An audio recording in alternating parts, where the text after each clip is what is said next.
दियामर lower में तेज बारिश के बायस शाहराह कराकरम पर लैंड स्लाइडिंग से गिलगित बल्तिस्तान का रावलपिंडी से ज़मीनी राबता कट गया। शाहराह कराकरम की बंदिश से सयाहों और मकामी अफराद की गाड़ियां भी फंस गई हैं। मजीद जानते हैं डॉन न्यूज़ के नुमाइंदे इम्तियाज ताज से। जी इम्तियाज, बताइएगा।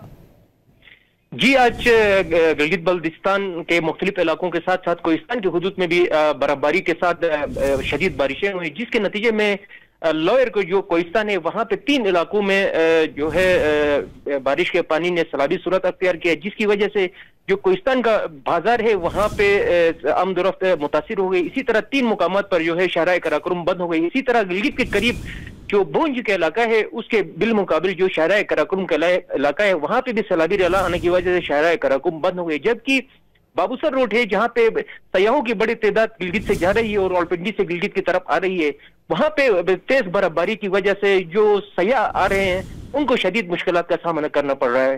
ताहम इस हवाले से जो मुकामी इंतजामिया उनका कहना है कि शाहराह कराकरम से रुकावटें दूर करने और सैलाबी रेले को हटाने के लिए काम शुरू कर दिया गया है, जबकि इस सूरत हाल की वजह से दोनों इतराफ में बड़ी तादाद में गाड़ियां और मुसाफिर फंस के रहे हैं। जी, बहुत शुक्रिया इम्तियाज।